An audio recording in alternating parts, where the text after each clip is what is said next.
இன்றைக்கி ஜூன் 1ஆம் தேதி. 1ஆம் தேதினாவே முக்கியமாக எல்லாருமே யோசிக்கிறது என்னென்னா ஃபேமிலி பட்ஜெட். அதாவது என் குடும்பத்துக்கு தேவையான செலவு எவ்வளோ, அதுக்கான பட்ஜெட் ஒதுக்கிறது தான் இன்றைக்கி முக்கியமான எல்லா குடும்பத்துலேயும் செய்யக்கூடிய வேலையாக இருக்குது. அப்படி நீங்கள் பார்க்கும்போது இன்றைக்கி விலைவாசி உயர்வுன்றது ஒரு பெரிய ஒரு பிரச்சனையாக வந்திருக்குங்க. அதாவது இன்றைக்கி பார்த்திங்கன்னா டீசல் விலை, பெட்ரோல் விலை, பால் விலை, காய்கறி, அந்த மாதிரி அன்றாட தேவைகளுக்கு தேவையான எல்லா விஷயங்களுமே இன்றைக்கி வந்து உயர்த்திருக்குங்க. முக்கியமாக பார்த்திங்கன்னா ஒரு சாதாரண ஒரு கூலிய தொழிலாளியோ இல்லாட்டி ஒரு கால் டாக்ஸி டிரைவரோ இன்றைக்கி ஒரு வேலைக்கு போகிறாங்க அப்படின்னா அவங்க வந்து மதிய உணவு ஒரு ஹோட்டலில் போய் சாப்பிடும்போது சாதாரணமாக ஒரு உணவு வந்து ஒரு 80லேருந்து 100 ரூபாய்க்குள்ளே சாப்பிட்டுட்டு இருந்த உணவு வந்து பார்த்திங்கன்னா இன்றைக்கி இந்த கேஸ் விலை பிரச்சனை.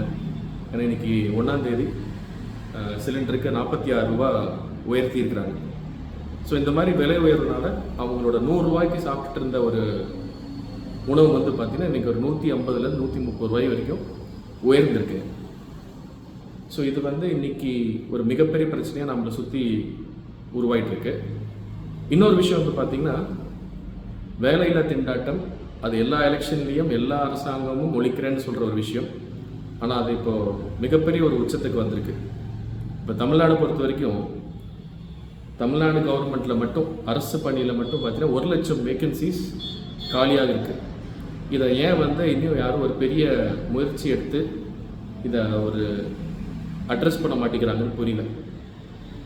ஒரு 1 lakh வேக்கன்சிஸ் அப்படின்னு நீங்கள் பார்த்தீங்கன்னா இது நீங்கள் எப்போ நிரப்புவீங்க, இதுக்கான கால அவகாசம் என்ன டேட்டுக்குள்ளே முடிப்பீங்க, டிஎன்பிசி எந்தெந்த தேதிகளை வச்சு எந்தெந்த துறைகளை நீங்கள் செய்ய போகிறீங்க அப்படின்ற ஒரு விரிவான ஒரு பிளான் வந்து பார்த்திங்கன்னா மக்களுக்கு தேவை. குறிப்பாக படித்த இளைஞர்களுக்கு தேவை. ஏன்னா இப்போ படித்து முடிச்சுட்டு அவங்க என்ன பண்ண போகிறாங்க, என்ன வேலை செய்ய போகிறாங்க, எந்த தொழிலில் இருக்க போகிறாங்கன்னு யாருக்கும் தெரியலைங்க. இது வந்து ஒரு மிகப்பெரிய பிரச்சனையாக இருக்குது. இன்னொரு பக்கம் வந்து பார்த்திங்கன்னா நீட் முறைகேடு. நீட் எக்ஸாம் எழுதி அதுக்கான சரியான தேர்வு வராமல், அதுக்கான தேர்வு முறைகளை சரியாக செய்யாமல் மக்கள் குறிப்பாக மெடிக்கல் மருத்துவ கல்வித்துறையில் வந்து பார்த்திங்கன்னா ரொம்ப ஒரு இக்கட்டான நிலைமையில் இருக்காங்க. இன்னொன்று வந்து பார்த்திங்கன்னா சிபிஎஸ்சி +2 ரிசல்ட்டு, அது ஒரு பக்கம் ஒரு பெரிய பிரச்சனையாக போயிட்டுருக்கு. அதில் வந்து பார்த்திங்கன்னா இன்னும் மக்களுக்கு வந்து ஒரு தெளிவான முடிவு எடுக்க முடியல. ரீவேல்யூவேஷன் ரிசல்ட் போட்டிருக்காங்க, அதுக்கான ஆன்சர் ஷீட் ஃபோட்டோ காப்பி இன்னும் வரல.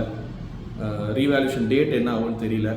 ஒரு ஹேக்கர் என்ன சொல்லியிருக்கிறாருன்னா நாங்கள் வந்து சிபிஎஸ்சி சைட்டை ஹேக் பண்ணியிருக்கோம், அதோட விளைவு தான் இது அப்படின்றாங்க. ஸோ இந்த மாதிரி பல பிரச்சனைகள் வந்து இன்றைக்கி மக்கள் ஃபேஸ் பண்ணுறாங்க. ஸோ இதுக்கெல்லாம் வந்து பார்த்திங்கன்னா ஒரு தீர்வு அப்படின்றது கண்டிப்பாக தேவை. இதுக்கான கருத்துக்கள் என்ன அப்படின்றத கமெண்ட்டில் நீங்கள் தயவுசெய்து பகிருங்க. தேங்க்யூ.